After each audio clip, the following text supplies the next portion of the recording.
Tem uma outra informação. O senador do PL, Flávio Bolsonaro, afirmou hoje que vai aos Estados Unidos para defender o Pix, em meio àquelas discussões, né, sobre essa ferramenta de pagamento versus a perda de protagonismo dos meios de pagamento de empresas norte-americanas. Segundo ele, essa viagem acontece porque o parlamentar considera que o governo brasileiro não está defendendo os interesses do país. A produção, inclusive, separou um trecho, uma manifestação do pré-candidato. Vamos acompanhar. Nós defendemos o Pix porque o Pix é do Brasil, foi criado no governo do presidente Bolsonaro, sem taxa. Eu vou lá para os Estados Unidos defender o nosso Pix, já que o atual presidente do Brasil está se lixando para as empresas brasileiras. É o único que quer a tarifação dos nossos produtos brasileiros que são enviados lá para os Estados Unidos. Então vou lá defender o nosso Brasil. Esse anúncio de Flávio Bolsonaro em um evento dizendo que vai aos Estados Unidos defender o Pix. Começar essa rodada com o Bruno Musa. O Bruno já fez muitas exposições aqui e análises a respeito do Pix, a insatisfação de empresas norte-americanas. E quando o Flávio menciona ou anuncia, bom, eu vou aos Estados Unidos defender o Pix do quê? De ações que poderiam ser tomadas pelo governo dos Estados Unidos em relação a uma modalidade que só é utilizada aqui dentro. Explica pra gente qual é o exercício que a gente deve fazer, Musa.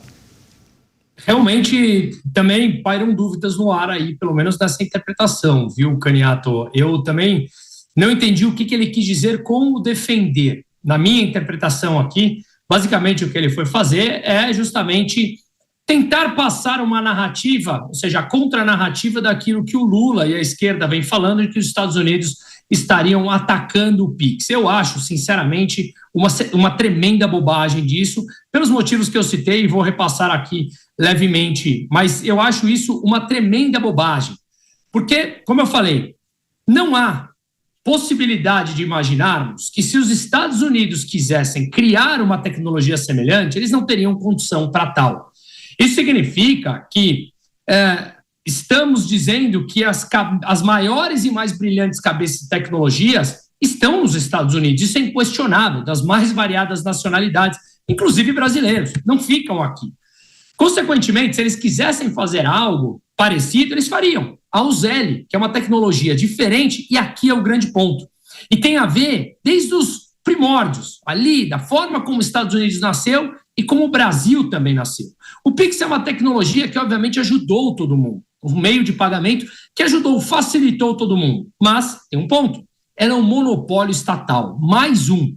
E é um monopólio em que ela não permite, através de suas regras, que outros bancos possam vir criar tecnologia semelhante para retirar o monopólio da mão do Estado.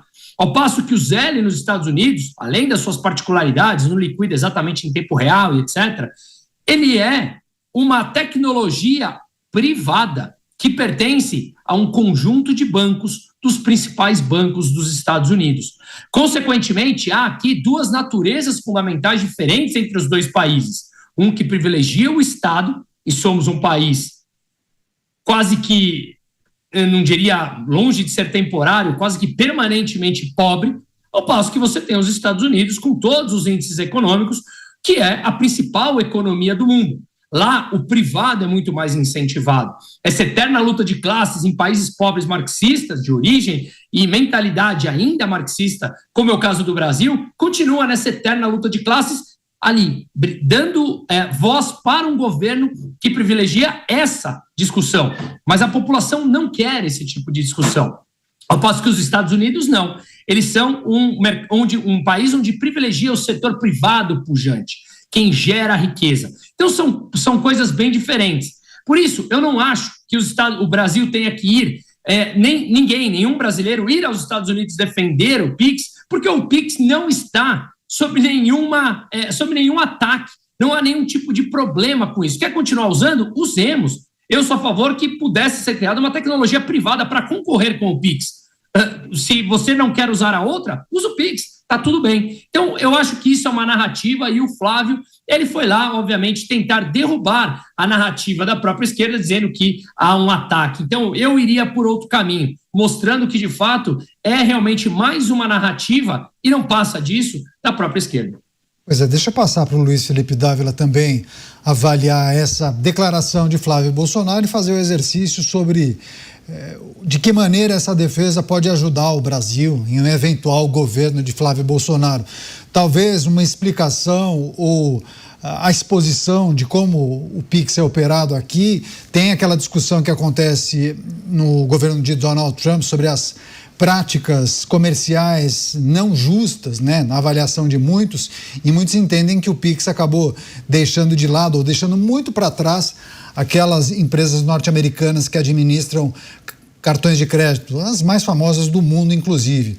Dávila, de que maneira Flávio poderia ir aos Estados Unidos e apresentar alguma coisa para que deixassem os americanos tranquilos? Ah, é isso? Então tudo bem. Canhato, o Flávio Bolsonaro já explicou qual é o propósito da viagem nessa fala que você acabou de mostrar no nosso programa. É uma campanha eleitoral. Ele está indo lá por uma questão eleitoral, para defender o PIX, que foi criado na gestão de Jair Bolsonaro, que foi criado pelo ex-presidente do Banco Central, Roberto Campos Neto, que é mais um mérito do governo Bolsonaro que deixou para os brasileiros. É campanha eleitoral, não tem nenhuma discussão técnica. Aliás, não tem nenhum peso técnico uma pessoa que aspira a ser candidato a presidente da República e no governo americano para discutir o PIX. Então, é apenas uma atitude de um pré-candidato a presidente da República que está em busca de bons palanques, inclusive para esquecer os enormes imbrólios familiares que estão dando muita dor de cabeça e gerando muita marola no país. Pois é, Nelson Kobayashi também fazendo seus exercícios aqui, entendendo essas articulações de Flávio Bolsonaro, que tem também representantes nos Estados Unidos que acabam preparando o caminho para que ele consiga algumas agendas com representantes do governo de Donald Trump. Isso o ajuda? Em que medida? Na campanha ou na pré-campanha, Koba? No meu ponto de vista, não ajuda. Canhato, eu acredito que o Flávio Bolsonaro, ele está pecando em não criar estabilidade nas suas pautas. A gente vê nas últimas semanas todas, cada dia ele está com um assunto diferente. Ele veio para São Paulo, lançou um pacote de propostas no tema de segurança pública, ao lado do Sérgio Moro, do Guilherme Derrite. No dia seguinte já estava falando de outro assunto, envolvendo as questões vindas dos Estados Unidos, pedindo contra o tarifaço. Aí agora ele estava apagando o incêndio dessa crise no PL em relação ao voto feminino. Aí já tem essa carta que serviu inclusive de arma para os governistas atacarem a manifestação de Flávio Bolsonaro, dizendo que ele não deveria pedir adiamento de taxação, coisa nenhuma. Se ele defende o Brasil, ele deveria pedir não taxação, simplesmente, né? No documento de 90 páginas que ele enviou aos Estados Unidos. E agora ele está com a pauta do PIX.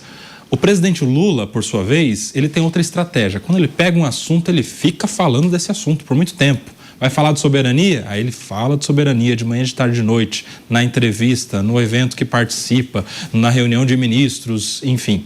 Ele dá constância aos seus argumentos. Eu acredito que o Flávio Bolsonaro precisa de fazer um pouco disso.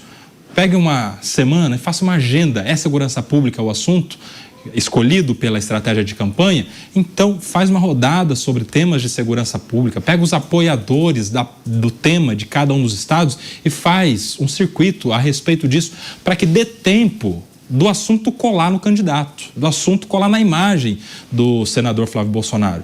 A gente viu ele fazendo, inclusive, uma boa estratégia de gestão de crise, se reunindo com as lideranças do PL Mulher, depois da crise com a Michelle. Ele deveria fazer isso por mais tempo para deixar que isso repercuta, para que isso gere frutos. Saiu ao lado da esposa, faz uma agenda com a esposa durante uma semana ou duas, visitando lideranças femininas pelo Brasil todo. Porque se ele faz só um encontro e já muda de pauta para contra-tarifaço, no outro dia é contra a PIX, no outro dia ele está comentando o Jacques Wagner, no outro dia ele está com o tema de segurança, não dá tempo das pautas colarem nele. E principalmente essa, de ser contra o ataque, o possível ataque americano contra o PIX brasileiro. Não é bom para o Flávio Bolsonaro ficar falando de defender o PIX, porque quando ele fala, principalmente de uma viagem, para defender o PIX, é porque o PIX estaria sob risco. sob risco de quem? Do aliado, do Donald Trump, do governo americano, de quem ele se diz aliado. Então, ele levanta uma série de questionamentos para a própria aliança com o presidente americano. Então, assim, não é um assunto para o Flávio Bolsonaro escolher como prioritário. Ele tem muitos outros assuntos. Eu apostaria em segurança pública e economia para trabalhar com planejamento, com agenda, com pessoas, com propostas, com críticas, porque tem muita crítica que dá para ele fazer ao governo nessas pautas, para dar tempo dele ter alguma pauta para chamar de sua, para dar tempo de alguma pauta colar na imagem do senador Flávio Bolsonaro. Interessante, bons pontos trazidos aqui pelo Koba, discorrendo a respeito das estratégias ou ausência de estratégia da pré-campanha de Flávio Bolsonaro. Deixa eu só passar para o Bruno Musa. Bruno, muitos entendem que o tarifaço norte-americano ao Brasil poderia ser revertido ou negociado quando a gente olha para aquelas práticas comerciais consideradas injustas pelo governo dos Estados Unidos. Quando você olha para aquela relação de itens que foram colocados naquele documento ligado ao gabinete de Donald Trump, você destacaria o quê? O que está ao alcance da administração federal? Por exemplo, se Flávio Bolsonaro vier a ser o próximo presidente da República, o que de fato ele poderia fazer para alterar e aí ter margem para negociar com Donald Trump ou com o governo dos Estados Unidos? Veja, eu acho que nesse atual momento absolutamente nada está ao alcance. Se Flávio Bolsonaro vier a ser o presidente do Brasil, se ele ganhar as eleições, aí sim eu acho que pode ter e deverá ter uma mudança radical nessa postura. Por quê? Qual é a diferença? Uma vez que ele é agora um pré-candidato, se torna um candidato, mas as eleições ainda não estão de fato concretizadas, que poderia dar ganho para os dois lados, seja Lula reeleito ou o Flávio, nesse atual cenário que nós estamos desenhando, se porventura o Lula ganha, obviamente, há uma discrepância clara, ideológica e até mesmo de caminhos a serem seguidos entre Estados Unidos e Brasil. O Brasil caminharia para um sentido, os Estados Unidos com a América Latina no sentido oposto. Consequentemente, haveria uma pressão muito maior por parte dos Estados Unidos, dos seus aliados da América Latina e também, vale lembrar, da Europa, que vem colocando mais pressão no Brasil, não apenas com aço, que inclusive voltou a taxar em alguns itens a mais de aço nessa semana do Brasil, e já tinha feito isso com alguns produtos também do agro. Então, a Europa também está colocando mais pressão no Brasil, consequentemente, um alinhamento maior com os Estados Unidos. Então, se o Brasil recorrer ao caminho, digamos, mais da China, se Lula vier a ser reeleito, as tarifas provavelmente continuarão, a pressão continuará. Agora, se o Brasil muda a postura, uma vez que Flávio se torna o presidente do Brasil, claramente o alinhamento se torna não mais com a China, mas sim com os Estados Unidos e todos os outros países da América Latina. E aí não há necessidade alguma, e não por ser o Flávio, mas pelo alinhamento político-ideológico de de Flávio, aliado ao que Donald Trump quer com a América Latina como um todo. Então, esse alinhamento, obviamente, traria muito mais facilidade nesse campo de negociação, e aí sim, por esse alinhamento, a coisa fluiria muito mais fácil. Vou passar para o Dávila, porque quando o Koba terminou a análise dele, eu acho que o Dávila fez uma sinalização. Antes disso, uma rápida parada para você que nos acompanha pela rede de rádios. Siga aqui com os nossos comentaristas. Dávila, queria que você complementasse ou trouxesse também algum apontamento em relação a essa estratégia da pré-campanha ou ausência de estratégia. Muitos entendem que é aquela estratégia do Zeca Pagodinho, né? Deixa a vida me levar. Esse é o assunto que está em destaque nos portais. Vamos falar disso. Eu concordo com o Koba e venho dizendo aqui no nosso Pingos nos Is. Não basta você ser um candidato de direita e dizer que precisa tirar o Lula do poder. Isso aí todo mundo já sabe. Agora, vamos tratar das questões reais que afetam a vida do brasileiro. Foi assim que os candidatos de direita venceram as eleições. Foi assim que Milei ganhou a eleição na Argentina. Foi assim que o Spriei acabou de ganhar a eleição na Colômbia. Foi assim que Keiko Fujimori ganhou no Peru. Foi tratando das questões reais. Não foi essa história, vamos tirar o governo da esquerda do poder só. Isso aí é a cereja do bolo. As questões reais é assim: eu vou ser o presidente da República que vou acabar com esse juro mais alto do mundo. Isso é um absurdo. Eu sou o presidente da República que vou enfrentar o crime organizado para valer, vou acabar com essa quadrilha que manda no país hoje. Eu sou o presidente da República que não vou tolerar bilhões, centenas de bilhões de reais serem roubados do INSS, sendo roubados em esquemas da República do Rabo Preso, como é o caso do Banco Master. É isso que o povo quer escutar. Não é só dizer que, vamos ver, quero ganhar da esquerda. Isso aí a gente já sabe. Agora, como é que nós vamos melhorar a vida das pessoas? O Brasil está preso numa armadilha há mais de 20 anos do baixo crescimento econômico, do aumento da criminalidade, da insegurança jurídica, do Estado ineficiente. Esse Estado ineficiente que paga penduricalho, privilégio, centenas de bilhões de reais em subsídio para as corporações que capturam o Estado e faz com que o brasileiro que produz, trabalha e empreende tenha que pagar 37% do PIB em imposto, a maior carga de imposto de todos os países emergentes. É isso que o povo quer escutar. Então, esse discurso vazio, palanqueiro, não vai a lugar algum, não vai mexer nos votos, principalmente esse voto pendular que está olhando para os candidatos em busca de discussão dos reais problemas do país. O brasileiro está endividado até a cabeça, 80% das famílias estão endividadas. As pessoas não aguentam pagar dívidas pessoais das suas empresas com essa taxa de juros. Ninguém tem medo de deixar o filho sair à rua, a filha sair à noite e voltar vivo. E a gente não trata nada disso, fica nessa história de, sabe, jogar para a plateia de convertidos. Isso não vai a lugar algum. Então eu concordo plenamente com o Koba. Ou os candidatos da direita têm alguma marca registrada do que eles vão combater para melhorar a vida do povo, ou não vai a lugar algum. Vai ser, como você disse, campanha Zeca Pagodinho, entendeu? Isso aí é péssimo para o Brasil.